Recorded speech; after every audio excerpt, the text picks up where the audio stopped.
Chapter 121 to 123. I gave the dragons another glance. While they roared a challenge, neither side made the first move. My instincts were telling me that this pair were a level above that one we fought previously. It was hard to gauge where they fell on a sliding power scale for the moment, but I was on guard. Not to mention their Thursday would always give me cause for concern. Meridia said that Thorum had many eyes on him, and I only knew the vague details about a sort of prophecy regarding him as a dragonborn that affected the world. Would not cast. Thorum shouted, making the first move as he turned into a whirlwind, charging at his chosen opponent with a very impressive speed. The baleful aura of Graham covering him, soaking the air in its hate, its desire to slay these draconic foes. It made me shudder slightly. I had underestimated this weapon from my birth world. While I would still call it inferior to my Ascalon, it was still impressive by itself. Fo Kra Dian. The dragon countered, not taken off guard by Thorum's sudden attack. A cold air manifested, bursting out of the dragon's mouth. The cold rivaling my own freezing winds of Jotunheim, perhaps even a little colder. It hampered Thorum enough that his sudden burst of speed didn't give him the initiative. Strun Baqo, a shout bellowed from above, echoing throughout the area. The sudden shift of weather immediately grabbed my attention as I had to look away from Thorum's fight. My wings burst out from my back, and I shot into the air. Massive bolts of lightning, having torn up the spot I was in a moment prior. The lightning weaved around the air, arcing and jolting in every direction as it attempted to connect with me. The sky above was overcome with this dragon's magics, an impressive display that I would have admired had I had time to mull it over. I climbed high up, the dragon mirroring my ascent as it came after me, snarling and rage in its eyes. I don't know what happened for these dragons to despise me so much, but they clearly wished to end me. A greater ward manifested in my free hand, dispersing a bolt of lightning. It gave me a moment to cast an ebony flash and a reinforcement over my body. My dragon heart beat fast in my chest and my devil blood anticipated the fight with glee. With another thought, I willed the boosted gear onto my hand. Finally, Drake happily exclaimed as we continued to move into the unnatural clouds above. I rolled to the side, the unrelenting storm of lightning still descended on me as I got closer. The angry dragon was fast, it was already biting on my heels since I had to take a moment or two to dodge every time a bolt of lightning came at me. My aura flared, the iridescent light cascading all around me as the lightning splashed against the phenomena that enveloped my entire body. With aura and my enhancement spells in full effect, I could practically ignore the smaller assaults. Boost I added on a single boost to enhance my physical abilities a step further. The dragon that was nipping on my heels was suddenly befuddled when a boom erupted behind me. With a wave of my hand, Whisper shot out of my ring and towards the gathered clouds. Abomination, you have appeared. The dragon roared at Drake's presence. Ga Lah Haas, it shouted again. A red aura burst out from the dragon and came at me with a speed I couldn't dodge. No, it was like it was undodgeable, speed was not a factor. Suddenly, I felt slightly weakened, my aura flared in response, but noticeably dimmed. Did it curse me? That was the only summarization I could come to in this brief moment. It wasn't just my physical abilities, it felt like my soul got heavier as well, more lethargic, as if my vitality was being drained. It was enough that dozens of lightning bolts fell from clouds above, shattering my ebony flesh and taking a chunk out of my aura. I even felt some faint burning on my arms. A type of power that bends the will of the world, targeting someone as a curse. Scary. I growled in annoyance. That caught me off guard. I stopped my ascent, turning to face the oncoming dragon. Boost, I called out again, letting my physical abilities double once again, regaining some sense of normalcy with this strange magic encompassing me. My swords flashed out, hovering around me and sweeping out at oncoming lightning bolts. This spell or whatever the dragon used was coming increasingly annoying. Something I wanted to emulate in the future, but annoying all the same. More shouts left its mouth, flames spewed forth in torrents, and we continued to play a small game of tag, where a single misstep left either of us impaled or turned to ash. It was surprisingly nimble in the air with its body size, and I had to admit, it had more experience fighting this way than I did. A mental note to get more flying experience was filed away for later. Letting go of Mirage to hover nearby, Ascalon entered my hand. Sword shining bright, the most recent torrent of fire was slashed through and I dived towards my airborne foe. What is that? It roared in confusion, its face looking a mixture of shock and fear. Ascalon's dragon-slaying properties sang forth in that moment of opening as I stabbed into its open chest. The scales and tough hide were irrelevant as my sword pierced into the dragon. It let out another roar of anger and confusion. Its nearly impenetrable hide by mortal standards had been found wanting with an ease that could cause pause in the strongest dragons. It didn't betray its age nor strength. It recovered quickly, sweeping its entire body in an air, forcing me to either dislodge the blade or abandon it. Pulling my blade free, I ducked back, barely dodging a swipe of its tail as it flipped in the air. An admirable ability to keep its moment and not start hurling down to the ground from such a maneuver. "Fus row dah," it bellowed, a shout I was more than familiar with. The force rippled through the air, an invisible shockwave. Perhaps it was my inexperience that left me vulnerable in this position, not having time to move out of the way with its linked attacks. I instead brought my sword up and channeled my magical energy, Ascalon. The noble phantasm, the blessed blade by which force is slain. It moved in ways that seemed impossible to counteract this invisible force that pressed on me. The conceptual sword met the world-bending attack, of which could blow away a stone tower with relative ease. I felt a recoil in my arms, a side effect of the ability's nature not being a singular direct attack, but rather an all-encompassing force. But my sword held strong, and my body laid unmolested beside some minor aching. My turn. I grabbed the dragon's attention, its confusion still written on its face, but it was snapped out of its stupor by my words. My arms waved in the air, and the clouds above us distorted. They, who had been coalesced out of the intent left behind by the dragon's Thursday. They were usurped by me. My whisper returning to my side after the runic spell had actualized. The magics the dragon laid onto the world to force their cohesion was broken apart by me and repurposed for my spell. A familiar silhouette formed of lightning, large hammer in hand as I gestured, and it raised it high in the sky. Thor's hammer. The massive lightning hammer was brought down, dwarfing the figure of the dragon as I moved out of the way at my quickest speed. The lightning crackled, the scales and skin of the dragon charred and burst open at the powerful attack. "Ellock Vahkor," it shouted once again, strained and full of pain. As the words left its maw, an invisible force spread out and all the clouds, the lightning, all weathering effects in the area dissipated at an astonishing speed. For as far as I could see, this high up in the air, there were no clouds in the sky, all the way up to the horizon. The dragon began falling backwards towards the ground, its wings not looking too good, but they tried to flap to regain some kind of momentum for continued flight. I shot down, sword nearby.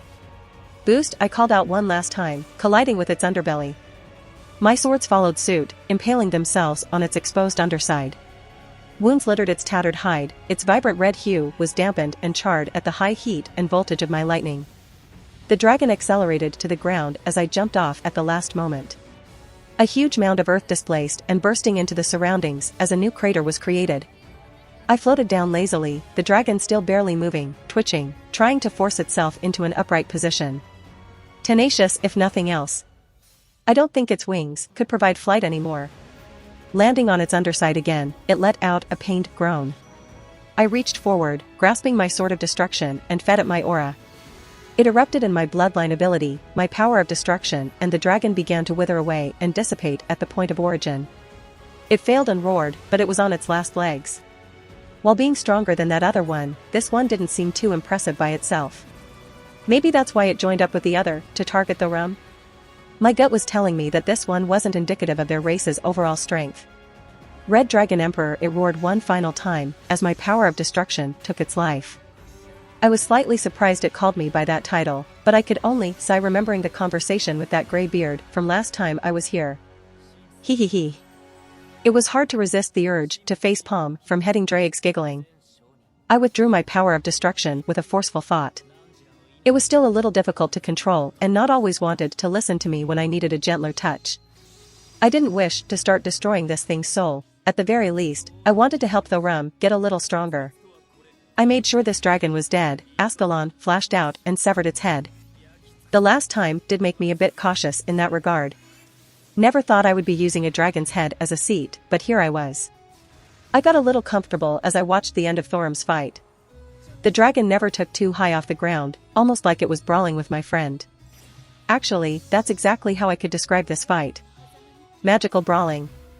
The dragon's tail whipping out, Thorum swinging his sword to cleave chunks out of its skin, only to be dot by the dredges of some dragon fire. They were just trading attacks like, I wanted to call them idiots, but glass houses, and all that. I just sighed, as though Rum finally ran his sword through the dragon. There were no words of anger or taunting. The dragon looked almost respectful towards him, a large difference from my fight. Though Rum also gave a respectful nod to the dragon as its body dissipated and the soul flowed into his body. Almost immediately, though, he turned to me with that big goofy smile, like he wanted to show off his kill. He walked towards me happily, Graham lifted up on his shoulder. It looks like I lost. Though there was only happiness in his voice. It was close. I offered, though my fight consisted of a lot more running around. He gave a good-natured laugh. Approaching the dragon I was sitting caused it to decompose similar to the ones I've seen previously. The golden light that I assumed was its soul flew out into the room almost unnaturally quickly, like it was desperate to get away from me. Oh, I didn't mean to. It's alright. I waved him off. I honestly didn't think I could drink a dragon soul anyways. Besides, you owe me a proper drink later. I sure do. We shared a look for a moment before the Rum moved over and wrapped his arms around me in one quick motion. My friend, it's been too long, you have been sorely missed. You big idiot. I missed you too, the Rum. I pat his back as he tried to squeeze the life out of me. You must tell me of your adventures in this past month. Especially over a cold mead among friends, I'm sure the others will welcome your return. He loudly proclaimed. Well, I'm sure some people will be happy. I wasn't exactly looking forward to stepping into Wyvern's political scene again, but that seemed inevitable at this point. Alright. I'll tell you what I've been up to. I smiled. But you gotta tell me what's happened to you as well, dot. Haha, fair is fair. He nodded, patting me on the shoulder. Come, the drinks are waiting. Gods, I missed this. Though, I eyed the dragon bones on the ground. I would happily grab those first. I quickly scooped up all the dragon remains and put them inside my ring. Though Rum didn't comment, just watching me as I took the spoils from my kill. I don't know what he was going to do with the other one, but I didn't make a move on it, it was he to do with as he pleases. My swords hovered behind me, and I couldn't help but want to show them off to my friend who was in fact taking a good look at them. After a few moments or so, I did return them to my ring. I was distracted by a few more looks I took of my surroundings, burnt farmland all around us. The last time I was here, there were fields and fields of various crops planted all around the area, farmhouses, watermills, yet, I could see nothing outside the walls of Whiterun. Was this also my fault? The sheer breadth of farmland that was nothing more than burnt earth. Would things have turned out different if I didn't act out like I did? I forced myself to think of other things, turning back to my friend. How'd the dragon souls taste this time? I asked. About the same. He smiled. But the one I got from your dragon, it sorta had this cooked taste to it. While he isn't actually eating the dragon souls in the way one would assume, I could more or less guess that was my power of destruction nipping it a little before I withdrew. Perhaps it was just how his mortal mind was coping with the metaphysical concepts colliding with him. It made sense to him in the simplest way he could understand. I just let out a small chuckle. So, what's this I hear about you learning some more advanced magic? We started walking back towards the city, only being about as far away as the watchtower from the first time we fought. Though Rum had a prideful grin on his face. I managed to learn the restoration spells. A light burst out from his hand as he started to heal the minor wounds around his body. Looking at my own arms, I did something similar. I wasn't wounded in any meaningful way, but I allowed some things to affect me more than I should have. Thankfully, that thing the dragon did wasn't a curse in the normal sense, merely parsed like one while in effect. As soon as the dragon died, the lingering effects vanished. Impressive, that should be an intermediate version of the basic healing spell, yes? They were the most difficult for me to learn, but after I absorbed a couple dragon souls, it started to come easier. That makes sense, he was gaining the experience from the dragons he slayed. One of them was bound to give him a better understanding towards magic in general. What about you, my friend? That spell you used was mighty impressive, I doubt there was anyone inside the city who didn't witness it. He slapped my shoulder. You like it? I couldn't help but beam under his praise. It was a spell I created under the help of my teacher. One of many more I have yet to use outside of training. A teacher? For you to want to train under someone, they must be quite the mage or warrior. She was special. I sighed. Sounds like there's more of a story there than I thought. He looked at me strangely. Well, by the end, she wasn't just my teacher. I shot him a smirk. He bellowed out a laugh, taking a moment to regain his composure. I envy you, my friend. As much as I revered the graybeards, they were no beautiful woman. Yeah, I could admire her beauty every day as she kicked my ass. I snorted. Ah, a powerful woman at that. As a Nord, that just makes it even more impressive. Admittedly, I do like that she could beat me up. Strong women definitely fall into my type. That reminds me, what about your other woman? Me. I quickly covered his mouth, shushing him. He didn't react overtly, more so just confused at what I was doing. Careful, lots of prying eyes around here. I looked up into the sky. If I focused, I could just barely sense some invisible fluctuations of space around us, where entities were peeking through higher dimensions. I dared not poke them any. I understand. Though Rum nodded, while I don't think he thoroughly knew what I was speaking about, he could probably guess that people were eavesdropping. Telling all those other higher entities that Meridia and I were in a relationship would probably bring her trouble, and I didn't want that for her. Even if I did blatantly use Dawnbreaker. At the very least, I wanted all those who watched to know that I belonged to her, even if they didn't know that she was also mine. Tell me about this other woman then, who could match up to the one you spoke of before? He questioned, a big smile on his face. Scat-Hack is her name. I stated, a small smile forming as I reminisced about her. A right bitch, but I wouldn't have her any other way. Kicked my ass for a couple years to get me into fighting shape. Helped me with my magic and had the cutest laugh. A very sharp tongue, but was also very sweet when she wanted to be. I had to force myself from running a hand through my hair, my tick ever present. She wielded a spear, doubt there will ever be a person I meet who could match her in that regard. She sounds like an amazing woman, I would be happy to meet her one day. Though Rum nodded along at my explanation. And what do you mean years? You were gone a month, was she your teacher before? Well, that's a bit hard to explain. Time is relative. I paused for a moment, considering how to explain this, but decided to give up. I'll give a better explanation later. This would be a whole other conversation to have. Unfortunately, she's preoccupied for now, but in the future I'll definitely bring her around here. I have no doubt you'll get along well with her. Hell, she could drink everyone at the companions under the table. He didn't seem to at all dwell on my dismissal of his question. Oh, those are some strong words there, my friend. I will put money on it. He let out a big laugh. We will have to see then. He clearly took it as a challenge. In the meantime, how about I introduce you to my other woman when she has some free time? The corners of my lips curled up at his confused expression. My friend, just how many women do you have? 4. I laughed. 4. He looked at me in shock. That deserves many drinks. He shook his head in exasperation. And they are all aware of each other? Of course, do you think I would play around with them like that? I did not mean to imply anything, I know you are honorable and would not take advantage of their hearts in such a way. Though Rum hastily replied. But 4. You must teach me this magic. The magic of being handsome. I flashed him a cheeky smile. Being handsome, is it? He grabbed me and got me into a headlock. Are you saying I am not handsome? Shall we go ask the fair maidens in the local tavern who is better looking? No way, my girl would have my hide if I did something like that. I squirmed under his grip. Meridia would definitely be upset if I did something as provocative as that. I will take this as you admitting defeat then. Though Rum said triumphantly. But tell me of these others, who else had managed to catch your eye? Artoria is wonderful. I couldn't help but smile. Strong, honorable, a knight. If Scat-Hack could drink us all under the able, Artoria could do the same with food. I let out a chuckle.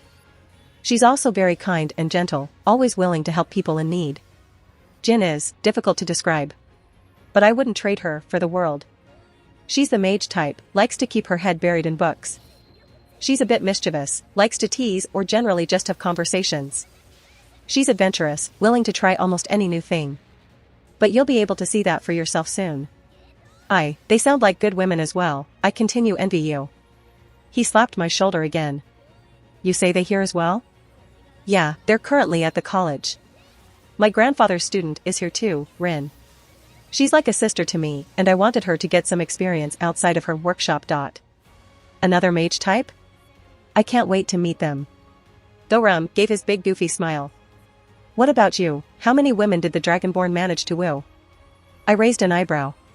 He coughed awkwardly, and I couldn't help but laugh at the way he got flustered. I may have spent a night or two with a woman, but nothing beyond that. There's no way I'm just leaving it at that, give me more details. Oh, we're back. Thorum changed the subject. You're not getting out of this that easily. I pursed my lips, but I would allow him his respite. He was clearly embarrassed in some capacity, so I wouldn't bring it up in public. Dragonborn. Several voices shouted out as we approached the gates, but one carried a bit more. A guard walked forward, greeting us. Thank you again for dealing with the dragons. He turned to me. And welcome back to Whiterun, Red Dragon Emperor. What? I couldn't help but blurt out. Did I say something wrong? The guard looked at me in confusion. Why did you call me Red Dragon Emperor? Did you not know, my friend? That's the name everyone has taken to calling you. Thorum laughed. I just blinked at his words. How, why? I mean, it was technically correct, but how did even the people here start calling me that? Ever since the dragons started showing up and calling for the Dragonborn and the Red Dragon Emperor. The guard replied. Folks have just started calling you that since most don't know your name. That's fair, I suppose. Rin is going to make fun of me for this. I have decided, Skyrim is a beautiful land and you will cherish it. Thanks for your input, Draeg. The Jarl called for the Dragonborn once the fight finished. I believe he would wish to speak with you as well. The armored man stated, giving me a look that basically told me to follow Thorum. That's fine, I was here to drop off supplies from the college anyways. Blah, didn't want to deal with the Jarl any more than I had to. I could probably use the college as a shield if he tried to rope me into anything though. I took a look around the fortifications. There were many armed guards manning the walls, bows and arrows ready for an emergency, but it looked like they were placing quite a bit of trust on Thorum to have handled the dragons. Well, from what I've been told so far, he's been doing a great job of it. Out of the corner of my eyes, I think I spotted a few mages walking around with the guards as well. They stood out due to their different preferences in clothing and defensive wear. Where did the mages come from? I asked Thorum as we continued on our way. I thought you came from the college? He looked at me. We had some mages from there come aid us, most cities received support from the college. The Archmage did mention something about that. I rubbed my chin. I guess just seeing them not being so blatantly despised threw me off. These dragons have forced many people to come together in these troubling times. Even the Stormcloaks have been working alongside other races in their defense of Skyrim. Stormcloaks, haven't thought of them since our first meeting. I sighed, remembering how I first came to Skyrim. How odd it is to think of being bound and headed for the block as simpler times. Thorum snorted. Not just dragons, there had been whispers of vampires making more appearances in the east. Mostly just talk in the taverns, but the Jarl hasn't denied them even after they're on everyone's lips, so most people are taking them as fact. Vampires, huh? I briefly thought about what I knew of the vampires here. Nasty bunch. Right they are. Never heard nothing good said about a vampire, but I hope they're just rumors. People don't need to be worried about their neighbors being monsters. Thorum sighed. That would just add more onto this already depressing situation. I decided to shift the subject away from them for now. Feels like a lifetime ago when we first met on that cart. I muttered. How have things been, Thorum? I only asked him a question or two, but I still don't know how exactly he's been holding up. Surviving. He had a calm smile on his face. The companions are still going, a few more members have been lost here or there, but they'd picked up on recruitment though. We approached the Jarl's hall, guards respectfully ushering us forward. I guess we can talk about the big stuff later. I mused, admiring the familiar building. I still had a lot of questions, how his training went, what he's been up to in more detail, his previous fights, what magics he's learned. But those would be best left for when we can talk over some drinks. Big stuff? Should I be prepared for more women you haven't told me about? He gave a good-natured laugh. I cleared my throat awkwardly. About that. His laughing stopped and he stared at me. You, my friend, are an admirable man. He clasped my shoulders. At least I shan't be surprised anymore at this point. Did I mention I have a daughter now? His reaction did give me a genuine smile. We drew the attention of the entire hall as we walked in without anyone even announcing our presences. At this point, I think everyone was familiar with Thorum, but I had been absent for about a month, so I had quite a few eyes on me. Well, there were also a few people giving Thoram's new sword a look over. I couldn't blame them, it had a baleful red hue that was hard to miss. While it didn't lash out its hate towards non-dragons, the demonic nature of the sword was clear to people who didn't even know the proper terminology. I could appreciate the culture here, the fact that the Jarl's people weren't kicking up a fuss about him being so blatantly armed. A warrior culture. The Jarl held up his hand to his advisor, who was whispering in his ear, sitting up straighter on his throne. Thoram, I hope you bring good tidings. Aye, my Jarl. The dragons have been slain. Thoram nodded as we took center stage. At his words, the room quieted down, intent on hearing the conversation. Out of the corner of my eye, I spotted Farengar hiding in the back near the entrance of his little workshop. I briefly remembered what happened last time and I held back a sigh. Perhaps I was a bit too abrasive. I don't need to go around making enemies when I don't have to.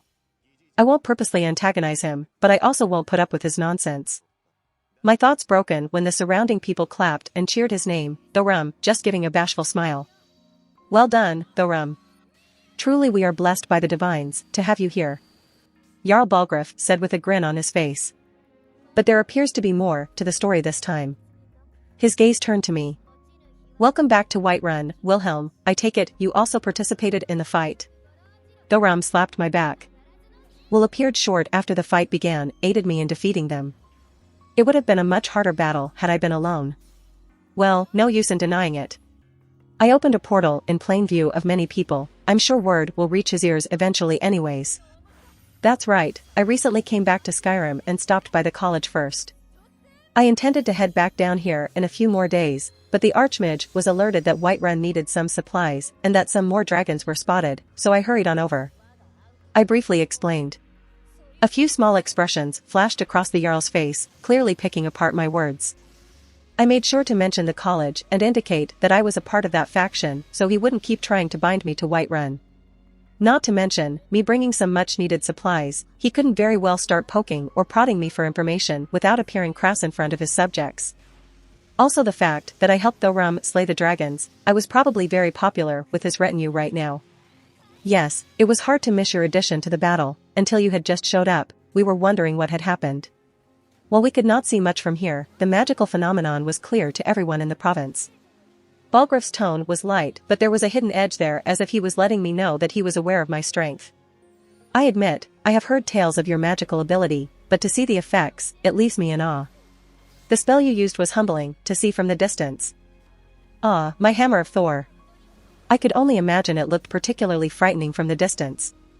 I had good teachers. I said simply. And now I somewhat understood why Farengar was standing to the side and not speaking. Maybe my skill left him feeling a bit intimidated. I think he was hoping for a little bit more information, but he settled on something resembling happiness after a moment.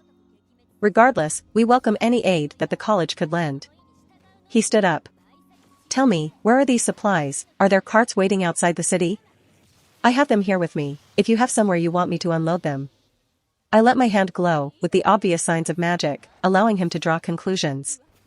He just blinked, a genuine smile on his face. Well, that makes matters easier.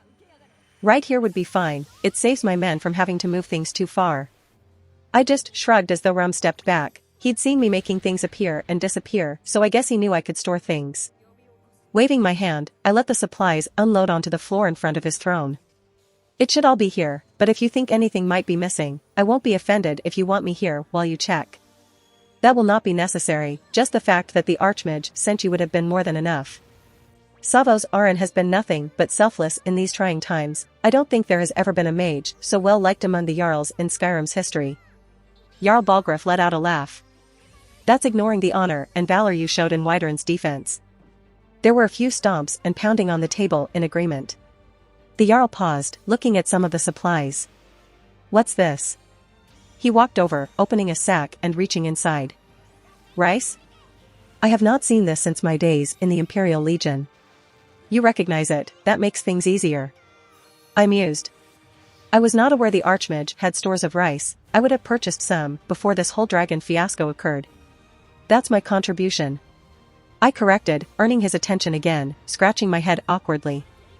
I had bought a large amount back in Kyoto for my own use since I often found myself outside of Japan and often missed my homeland's cuisine. I saw the damage outside the walls and wanted to lend a hand. Honestly, I didn't dislike the Jarl, I understood his position even if I had to take steps to avoid his authority. If anything, I respected him. He didn't abuse his position and try to force me when I showed clear displeasure at certain things. He seemed like an honorable and realistic man.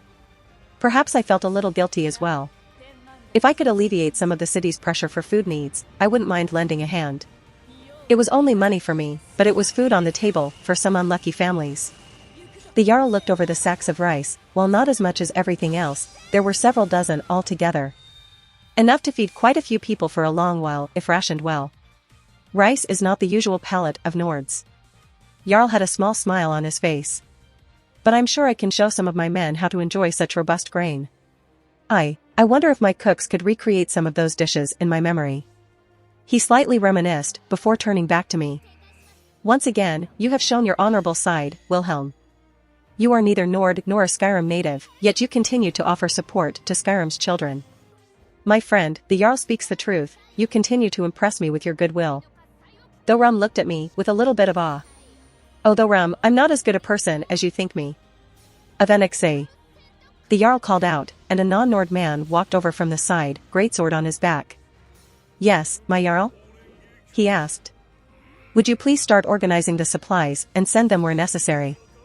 Jarl moved back to his throne. Of course, Jarl. Avenixay walked forward looking over everything. I just require some manpower, I've already taken note of who needs what.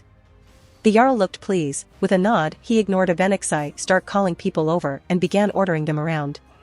I understand you both probably wish to celebrate at the Jorvasker with the companions, but I have one question that is merely a curiosity. Where did you acquire that blade, Thorum? He pointed towards the new sword politely kept to his side. Thorum blinked, pulling it up. Will gave it to me when he appeared. Truly? The Jarl scratched his beard. It looks like a mighty fine weapon, though it gives me an eerie feeling.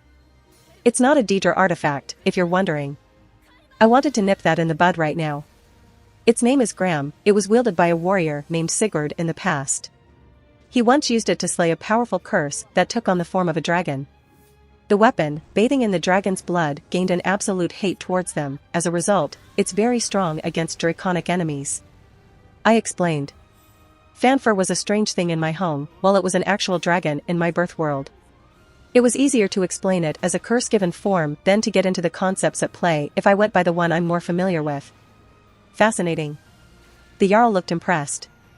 I don't quite understand some of that, but a sword that slays dragons, it is a wonderful weapon for our dragonborn. Thorum was looking at me with a strange expression on his face. I think he wanted to say something but was holding back. I will not hold you two up any longer. The Jarl finally leaned back, relaxing. I think I successfully distracted him well enough with the supplies. Go, celebrate with your companions. He dismissed us with a smile. Lest I forget, please pass on my thanks to the Archmage, Wilhelm, next you see him. I will write a letter of thanks, but I wish him to understand my gratitude. I will make sure the Archmage receives your words. I offered a polite bow, which he gave a nod towards. Well, I wouldn't hold him up. He was pleasant enough, but I didn't wish to involve myself in the political spectrum here. I would play nice though, didn't want to step on too many toes when I enjoyed this place so much. My friends, look who has returned. Thorum burst through the doors of the companions' building, practically pulling me along. There was a sudden quiet at his abrupt entrance, but then cheers and shouts filled the building. Some were from Thorum's return, others for my appearance after a month's absence. Actually, I saw quite a few happy faces sent my way. I guess I underestimated how much goodwill I had built up here previously. Wilhelm. A female voice sounded behind me, and I recalled this woman immediately as me and Thorum pulled up a chair at an empty table. Ela. I greeted with a small smile. While I wouldn't even call her an acquaintance, we were polite enough and Thorum was a shared friend. Hey, don't forget me. Another gruff voice joined in. Farkas. Thorum let out a shout. I had not heard you returned. Thorum, my brother, I heard of your battle with the dragons. They shared a greeting. I got back while you were meeting the Jarl. This idiot stopped at a tavern on the way back, so he was late. Ela grumbled. Farkas just let out a small chuckle. I'm doing my duty to lessen the strain on Wyvern's mead supply. And what about the wenches you decided to bed? She raised an eyebrow. Also doing my duty. He gave a cheeky smile, causing those around us to laugh. Enough about me, Thorum, Wilhelm, share your tale of the fight. I rolled my eyes, and Thorum excitingly gestured towards me to start. Okay, admittedly I missed this atmosphere, these people were so genuine, it was hard to not like them. I was at the college when the Archmage told me about some dragons being sighted at Whiterun. Obviously I knew this idiot would fight them, so I came to lend a hand, otherwise he might try to jump on the back of another. Oh, it will be like that then? Thorum took the jab with a laugh. How many dragons have you slain, my friend? Shall we compare numbers? It's not about the number. Yes, with all your women, I can guess you've heard similar words before.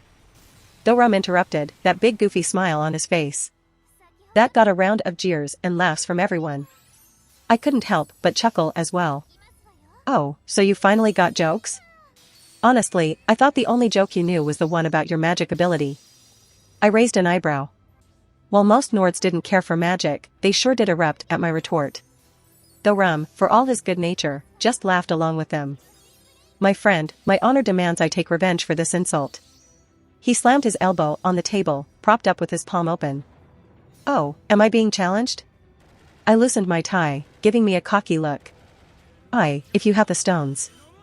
Thorum returned my smirk, though he was playing it up, I couldn't miss the humorous tone in his words. Arm wrestling, huh? I eyes his admittedly muscled arm. No one would fault you for backing down, Wilhelm. This is a true Nord strength right here.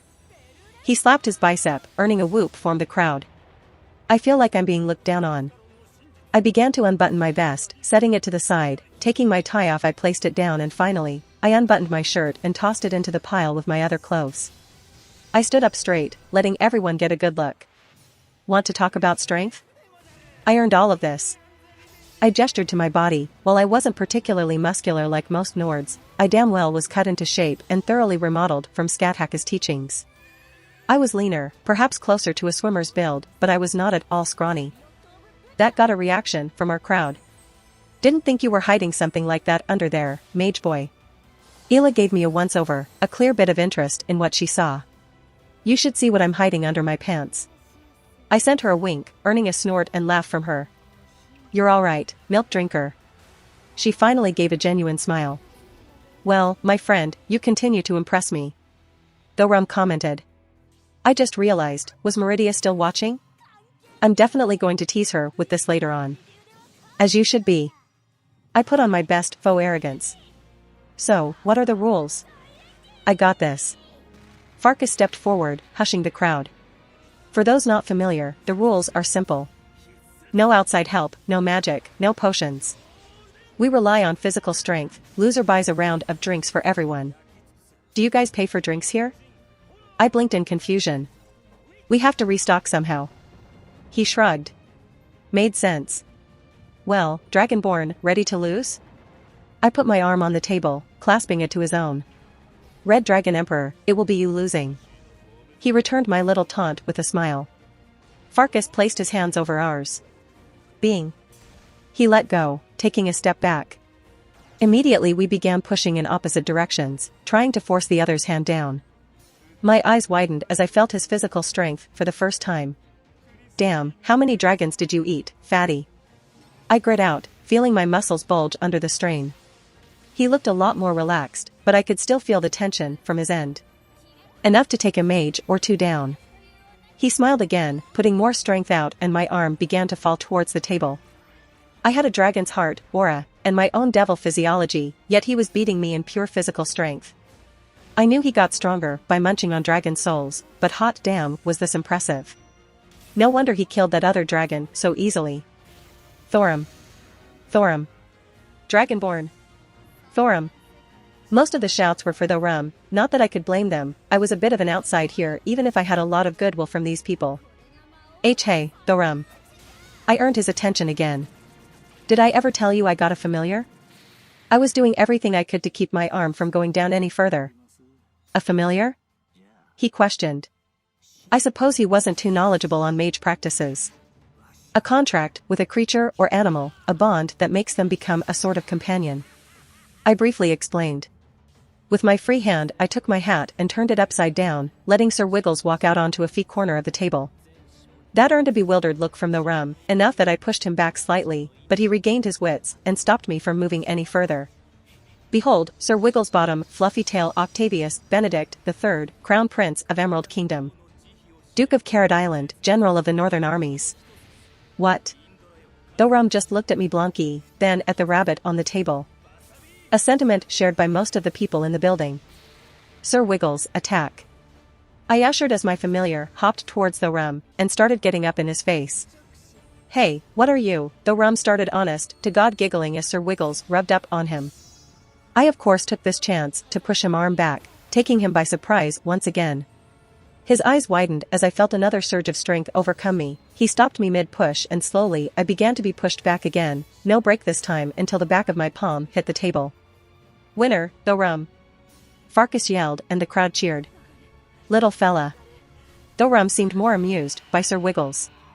Alright. I held my hands up in defeated, taking out some gold and setting it on the table. Drinks for the evening are on me. A lot of faces I didn't know gave me genuine cheer and thanks. It was nice. I did forget how welcoming the people here were once you got in with them. I didn't even have to move as drinks started being shoved into everyone's hands, people happily chatting and laugh about. It didn't matter that dragons were constantly attacking the city, as long as there was a moment of respite, these people would celebrate. At least I didn't have to move for drinks to come to me. I quickly got started into my mead, the taste nostalgic, considering Scathack drank my stash. I guess my secret technique didn't work. I grinned at the rum, who was happily giving Sir Wiggles attention. Aye, but it was a good try. The rum happily replied. I blinked for a moment, realization dawned on me. Weren't we supposed to tell about the fight with the dragon? Even Ela and Farkas seemed caught up in their own little thing at the side. The rum looked around and realized they weren't being paid attention to much anymore, and just shrugged. They look more caught up in their next drink. He mused. Well, whatever. But I would like to hear about this daughter of yours. He grinned right back at me. Well, that's a bit of a story, I guess I'll start from the very beginning. I took another drink, and I could guess this was far from the last one for the night. Non-canon O make Wilhelm attorney at law round 2 part 1. Some old song filled the room, the smell of alcohol adding to the ambience. I took a drink of my beer, staring at the TV screen above me. There was no sound, but the subtitles were flashing across the screen. I paused, setting my drink down as the doors behind me were thrown open, metal-clad boots filling the area. Golden, glistening armor radiating power as several figures stepped inside. Well, this is an odd place to meet godly royalty. I idly stated, not bothering to turn around. I require your services. The woman at the front, flanked by armored guards, stated. I sighed, spinning around in my stool, leaning my arms back on the bar counter. And what, pray tell, does the All-Mother want with little ol' me? I gave her a once-over. Frigga, the All-Mother, or so she's called when Odin is in his Odin sleep to recuperate his power. She was certainly a beautiful woman and certainly had the motherly vibe to her. Word has reached my ears of your exploits. I have a task that no other can accomplish. She replied. You mean Loki told you about what happened? And why should I help you? I raised an eyebrow. Well, I guess after learning about how I got Loki out of that other mess, she would come to me with this whole thing. Asgard does not lack material wealth. Or perhaps knowledge and wisdom is your desire? We also boast a sizable armory, housing many a legendary armament. Tempting, but I know what you want me to do, and I don't think any of that is worth the hassle. I shook my head. I suppose I shall seek someone more worthy out then. She sniffed. I snorted in response. Please, if you came to me, then we both know there's no one else. I can guess that your son probably has no idea you're here and would vehemently disagree with this idea even at the cost of his life. He didn't seem too pleased when I dropped him back off in that desert and took the cube with me. What do you want? Honestly, nothing. I don't want to deal with that whole mess. Have you seen how much trouble he's already caused? She sighed, turning to her guards. Leave us. They didn't respond, but they walked around, pulling and pushing every other patron out of the bar with them until it was just me and Frigga. To my absolute surprise, once everyone had left, she tugged at the sashes holding her robes together, letting them fall to the ground. I will offer up myself for as long as I am All-Mother if you can secure my son and return him home. I gaped at her. Aren't you married? I blurted out, though my eyes never left her naked body. She rolled her eyes. Do you think my husband does not have dalliances? He is well aware that I find comfort when he is indisposed. I am still confused. Not against it, but confused. I replied. Do you think I don't know what you are? I was raised by witches, I see more than with my eyes. It is simply the easiest method to entice someone of your race. Huh. They are the Norse gods, I guess I don't have to worry there. Okay, but I want payment in advance. As I thought you would. She didn't even argue, and I quickly discarded my clothes. I chuckled, taking one last glance up at the TV screen. The trial for Loki Odinson has been pushed back another 3 days as the most recent attorney for him had quit, citing hostile work environment. This is the 17th attorney that has either dropped him or been removed. I shook my head to focus on the woman in front of me instead. Loki can have my attention when I'm done with his mom. I hummed to myself, straightened my tie, and made sure Sir Wiggles was sitting snugly on my shoulder. Here we go again, Sir Wiggles, the big times. He twitched his nose in response. Well said, it seems like our duty never ends. I nodded. But this time, we can't merely blow up the idiots. This will be a by-the-books, clean court case. I slammed my hand down on a desk I had purchased just for this reason. This will take all of our cunning, Sir Wiggles, but I have faith in us and the system. With one last look at each other, I opened a new portal, appearing right outside the courtroom. The immediate guards didn't even notice me as I slammed the doors open, drawing all eyes on me. Who the hell are you? Voices shouted out, similar trains of thought. No, go away. Loki's voice, the easiest to pick out of the crowd. Security. The guards ran at me, and they weren't run-of-the-mill bailiffs. They had state-of-the-art weaponry and were carrying some big guns. I'm Loki's attorney. I introduced myself, earning a startled muttering among the crowd all gathered inside. It was quite the showing. Apparently, they were having the case tried in New York since, well, the battle happened here. After I ditched Loki back on Earth after rescuing from the TVA, he was picked up and arrested again. Thor couldn't get to him in time before the government got involved. And he couldn't just start swinging his hammer when the public was so intent on this, and they weren't budging on handing Loki over. In fact, I'm fairly sure I saw him sitting in the corner, along with Tony Stark and Steve Rogers. It didn't look like any of them were armed though, wearing mostly formal clothing. The judge slammed his mallet down, quieting everyone. Approach the bench. He called out to me as I walked through everyone's gazes. Do you have proof of your employment as Loki Odinson's legal counsel? No, he does not. Loki stood up shouting. Everyone looked at him, then at me. Son, if this is a prank. The judge narrowed his eyes. I have a note from his mother, if that helps. I request that I pass it on to my client, so he's on the same page. I offered up. Fine, let him see it. The judge waved me off. I walked over to Loki, who reeled back, practically snatching the parchment out of my hands and reading it over. No. I refuse. Nope. The judge looked at me then at him. Loki Odinson, does this man represent you as your legal counsel? Loki grit his teeth. Yes. He hissed. I smiled smugly at him. No idea what the note said, but from Frigga's words, he would agree if he knew what was good for him. Wonderful, I'm glad we have all that sorted. I clapped my hands. Oh, and my second.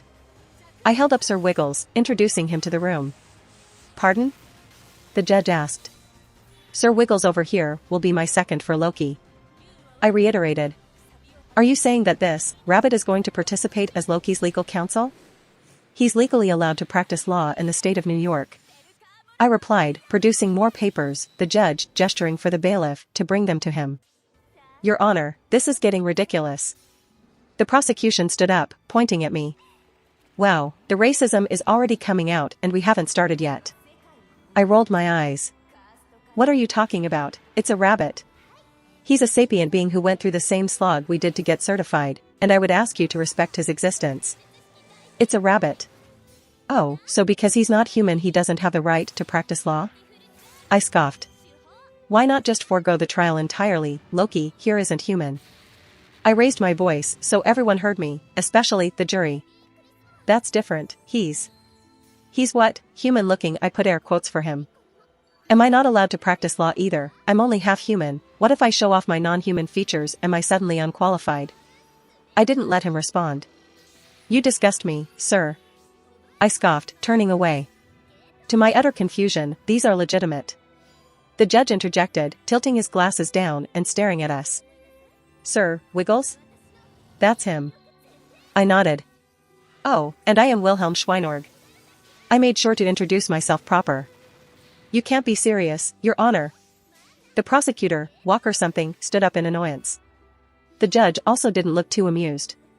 I am hesitant to even humor this thought, Mr. Schweinorg, even if everything is above board, this very unorthodox. Your Honor, everything about this case is unorthodox. We have a Norse god from another planet being tried for an alien invasion of New York. I stated. Besides, how long would it take to get another attorney to willingly represent him? How many has he been through by this point? The judge blinked. I will allow it. He slammed his mallet. Sweet Odin, how did this happen? Loki dropped his head into his palms. Lots of bad decision-making, I would assume. I responded. Is that how you describe your legal career? Loki scoffed, taking a verbal jab. Oh, I thought we were talking about your life. Loki just grumbled in annoyance. At least it won't be as bad as the last trial. Well, now that just sounds like a challenge. Let the trial begin. If you want to support me, check out my Patreon at https://www.patreon.com/Kayashin. I tend to polls that decide important plot stuff in my P at Trian. Many thanks to my awesome patrons. Ben Phillips, Yami Tancho, Kenny Nielsen, Harold Martinsons.